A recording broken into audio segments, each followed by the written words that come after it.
ওই তোমার আর অধ্যায়ে থাকার ব্যবস্থা আমি না গেস্ট রুমে করেছি।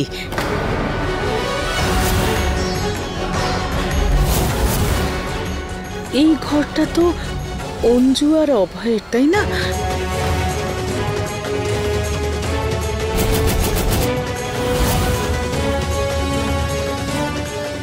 আমার বিট্টু বলল যে এটা ওর মায়ের আর বাবার ঘর। আচ্ছা, আমার ঘরটাও কি এতটা বড়? না না না, একটু ছোট। আসলে বাড়ির সব থেকে বড় ঘরটা বাড়ির মালকিনের হয়, তাই না?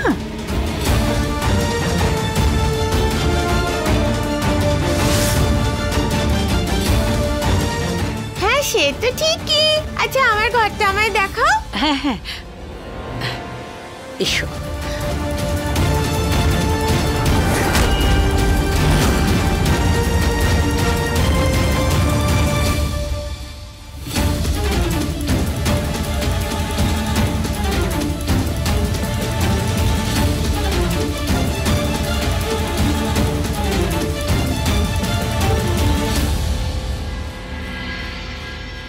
বিন্দিয়া ফিরে এসেছে, এবার কি হবে? আমি আদিয়াকে নিয়ে এসেছি, কারণ আমি আমার মেয়ের থেকে 6 বছর দূরে ছিলাম, আর থাকতে পারবো না। আর বিন্দিয়া এখানে আদিয়ার জন্য এসেছে, আমার জন্য না। আর যদি আমাদের বিয়ের কথা বলি, তুমি তো ভালো করেই জানো যে আমাদের বিয়েটা কেন আর কি অবস্থায় হয়েছিল।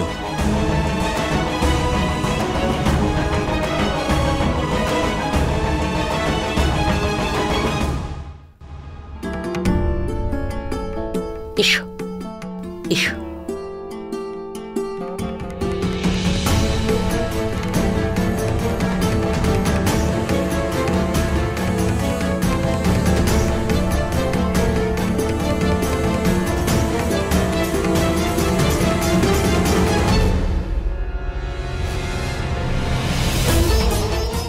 বিন্দিয়া, তাড়াহুড়ো করে এই ঘরটা কোনো রকমে পরিষ্কার করেছি। যদি কোনো কিছুর প্রয়োজন হয় তাহলে আমাকে বলো কিন্তু।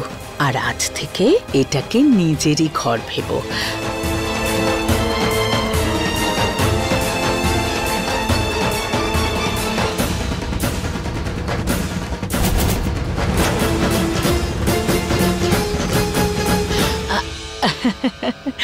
অধ্যায়,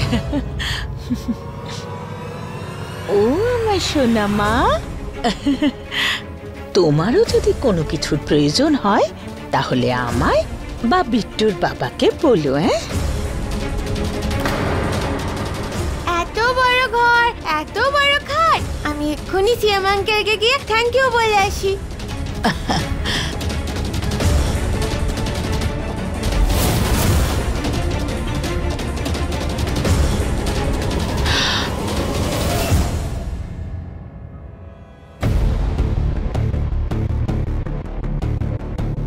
এই 6 বছরে কত কিছু ঘটে গেছে, তাই না?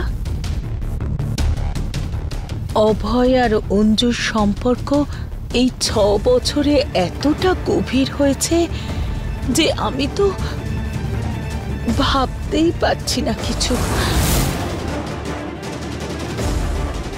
তুমি এসেছো, এখন কি হবে কে জানে। যাকে বাদ দাও, অভয় যখন তোমাকে ফিরিয়ে এনেছে কিছু একটা ভেবেই এনেছে।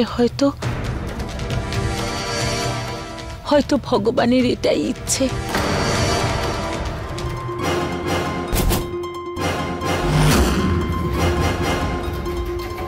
আচ্ছা বিন্দিয়া, আমি এখন আসছি।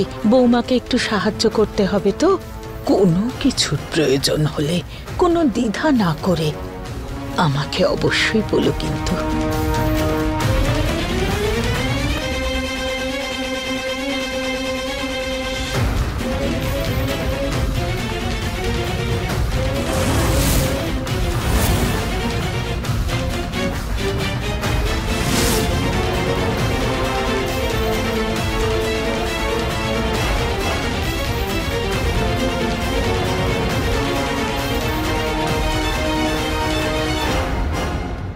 কিছু জানতে পারলে বিন্দিয়া কিভাবে মারার চেষ্টা কে করেছিল পুরো রিপোর্ট চাই আমার।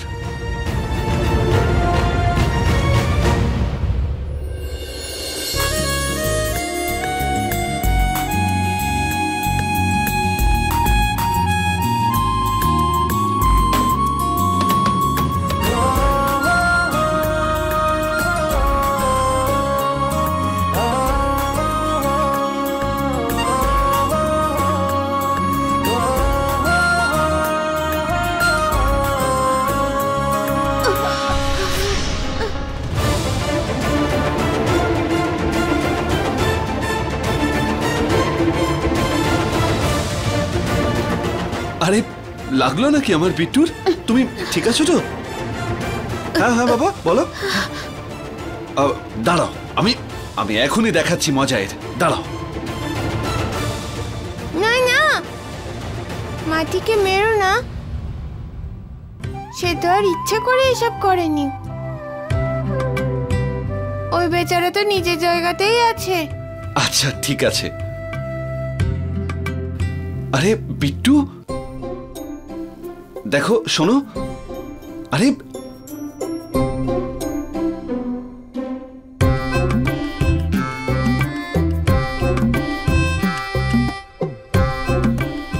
বিট্টু এ সরি বলছে তোমায় বিট্টু।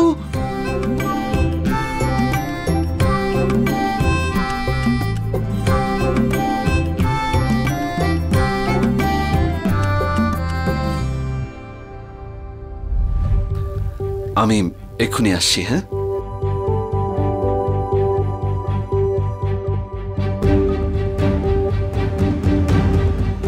কি হয়েছে আদিয়া? আমার বাবা এখানে থাকলে আমাকে কত ভালোবাসতো তাই না, যেমন তুমি বিট্টুকে ভালোবাসো।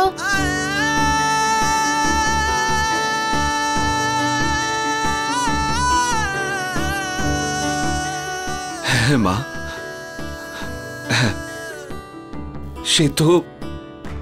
সে তো তোমাকে এর থেকেও বেশি ভালোবাসতো। আমার সাথে আমার বাবার কথা বলিয়ে দেবে গো। মা কখনো কথা বলেনি, তুমি বলাও না গো। হ্যাঁ নিশ্চয়ই, আমি কথা বলিয়ে দেব।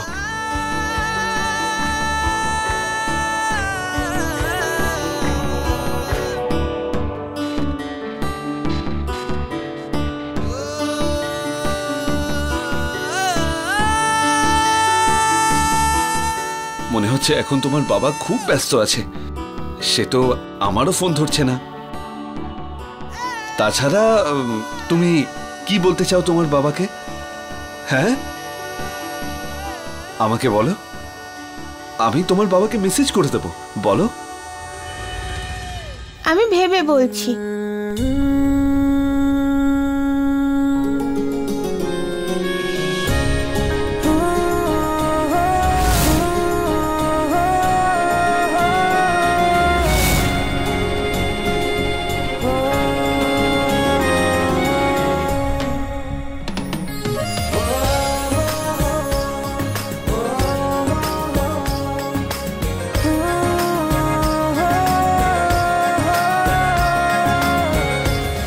ক্ষমা তো ওরা চাইবে যখন তুমি ওদের মুখের উপর প্রমাণ ছুঁড়ে মারবে। কিসের প্রমাণ? ডিএনএ টেস্ট করিয়ে বিন্দিয়া।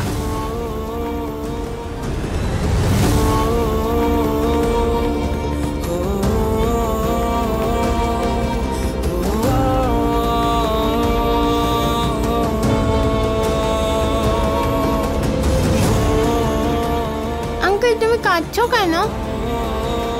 না আদিয়া, আসলে চোখে কিছু একটা পড়েছিল। বাবা প্লেন ওড়াবে চলো। হ্যাঁ হ্যাঁ হ্যাঁ বিট্টু চলো, ওড়াচ্ছি চলো।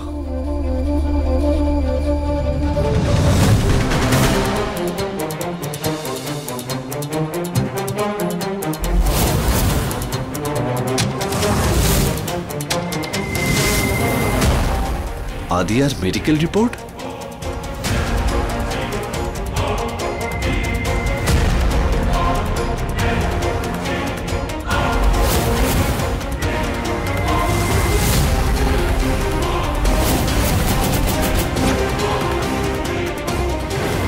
আদিয়ার অ্যাপ্লাস্টিক অ্যানিমিয়া আছে?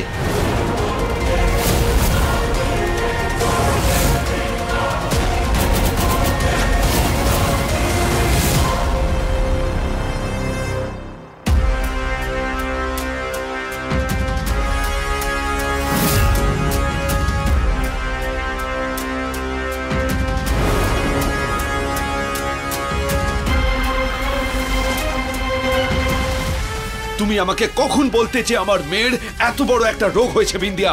এসেছিলাম আমি আপনাকে বলতে, কিন্তু এখানে এসে তো জানতে পারলাম যে আপনার স্ত্রী আছে, বাচ্চা আছে। আপনি আপনার জীবনে অনেক দূরে এগিয়ে গেছেন। তাহলে কোন অধিকারে সাহায্য চাইতাম আপনার কাছ থেকে অভয় বাবু? আমি ওই বিয়েটা কেন আর কি অবস্থায় করেছিলাম সেটা তুমি জানো না বিন্দিয়া। আমি জানতেও চাই না। এখন সমাজের কাছে অঞ্জু দিদি আপনার স্ত্রী আর বিট্টু আপনার ছেলে। আমি এখন আর আপনার জীবনের অংশ নই অভয় বাবু। তাই আমি এখানে আসতেও চাইনি, কিন্তু আপনি জেদ করলেন, তারপর হুমকি দিয়ে আমাকে এখানে নিয়ে এলেন। এই পেপারে পরিষ্কার করে লেখা আছে যে আদিয়ার সিভিয়ার অ্যাপ্লাস্টিক অ্যানিমিয়া আছে।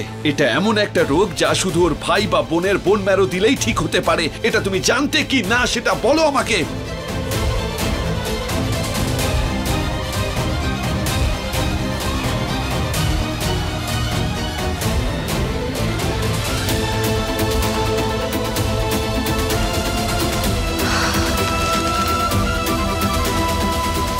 আমি কিছু জিজ্ঞেস করছি তোমায় বিন্দিয়া।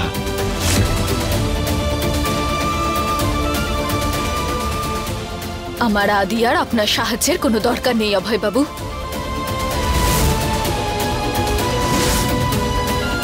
আপনি ছাড়াও ও সুস্থ হতে পারে।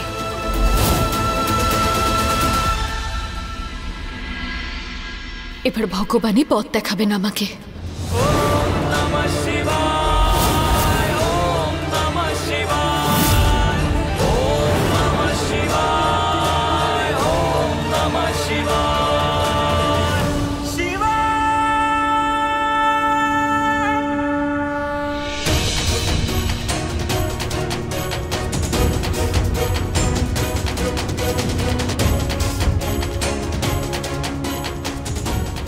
তুমি জানো আমাদের বিয়েটা কেন হয়েছিল? জীবনে কখনো যদি তোমার বা বিট্টুর কোনো জিনিসের প্রয়োজন হয় তাহলে আমি থাকব, কিন্তু এখন আমায় বিন্দিয়ার কাছে ফিরে যেতে হবে।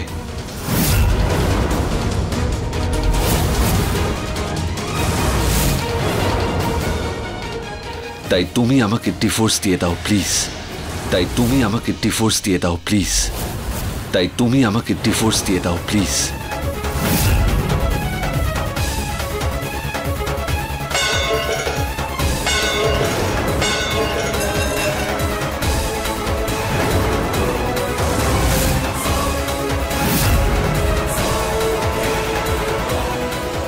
হে ভগবান, আমি কি শুনছি? অভয়, এসব তুই কি বলছিস? এটা কি করে হতে পারে? সমাজের সামনে অঞ্জু তোর স্ত্রী। যা কিছু হয়ে থাকুক না কেন, এতে অঞ্জুর কি দোষ? আমার মেয়ে খুব অসুস্থ, খুব খারাপ রোগ হয়েছে ওর।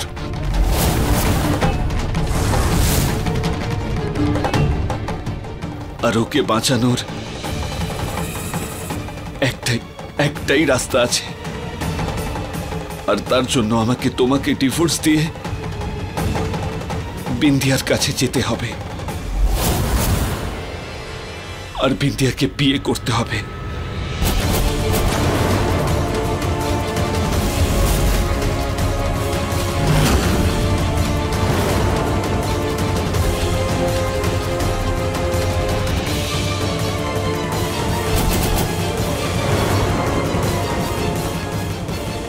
অভয়, এসব কি বলছিস তুই? অধ্যায় অসুস্থ, খুব বড় অসুখ ওর। আরে ওইটুকু একটা ফুলের মতো মেয়ে। এখন আমি শুধু আদিয়ার ব্যাপারে ভাবছি, আর কিছু না। আমায় যেভাবেই হোক ওর প্রাণ বাঁচাতে হবে। প্লিজ তুমি আমাকে ডিভোর্স দিয়ে দাও প্লিজ।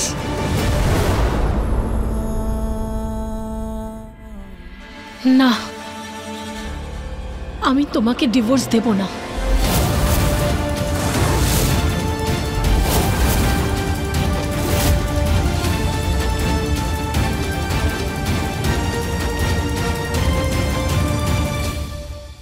এ তুমি কি বলছো?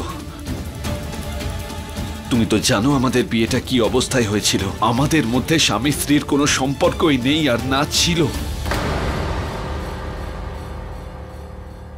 তুমি আমায় ডিভোর্স দিলে আমি বিন্দিয়াকে বিয়ে করতে পারবো, তাই প্লিজ আমাকে ডিভোর্স দিয়ে দাও।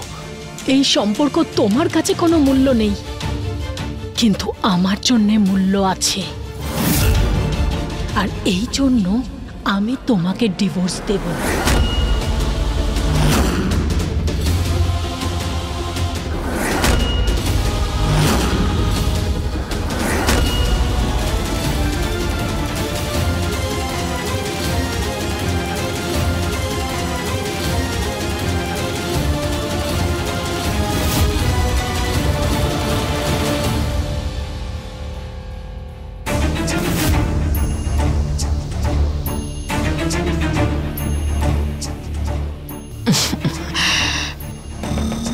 খুব ভালো।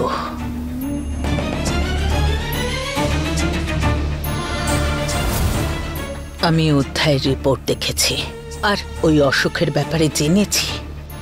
অধ্যায়ের প্রাণ বাঁচানোর জন্য অভয় বিন্দিয়াকে আবার বিয়ে করতে চাইবে, আর সেই কারণে ও তোমার কাছে ডিভোর্স চাইবে। যদি অভয় তোমাকে ছেড়ে দিয়ে বিন্দিয়াকে বিয়ে করে, তাহলে তোমার আর তোমার ছেলের জন্য কিচ্ছু থাকবে না। না তোমার স্বামী, আর না তোমার ছেলের বাবা, না সম্পত্তি, না বাবার ভালোবাসা।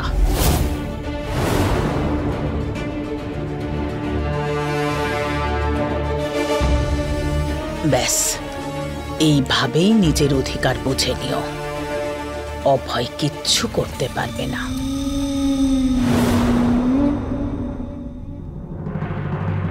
আঙ্কেল, আমি ভেবে ফেলেছি যে বাবাকে কি কি বলতে হবে। আচ্ছা আমায় বলো, আমি তোমার বাবাকে ঠিক সেরকমই বলবো যেমনটা তুমি আমায় বলবে। বলো।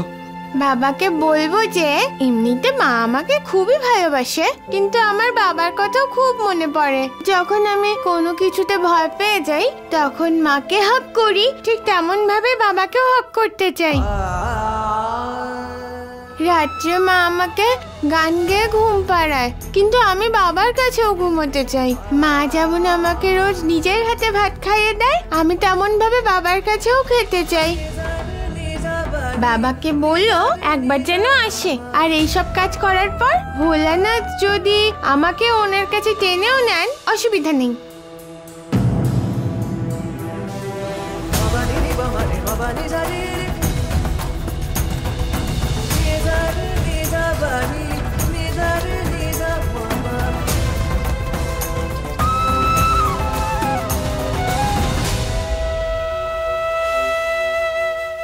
এরকম বলে না মা, এরকম কখনো বলতে নেই। মহাদেব তোমাকে নিজের কাছে কেন ডেকে নেবে? এখন তো তোমার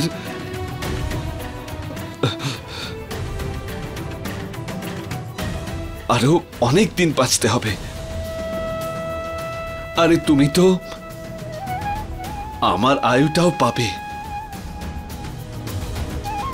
আমি তোমার কখনো কিছুই হতে দেব না আদিয়া, কখনোই নয় মা, কখনোই না।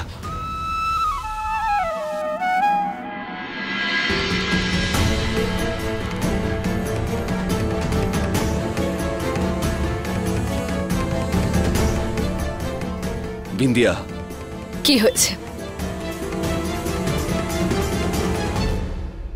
অভয় বাবু এটা কি করছেন?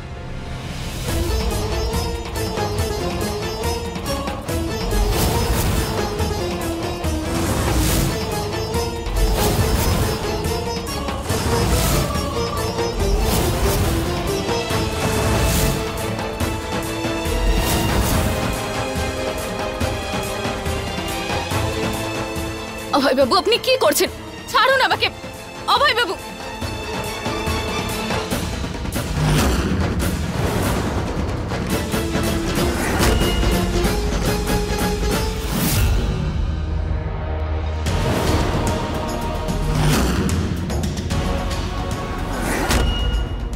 এসব কি অভয়বাবু?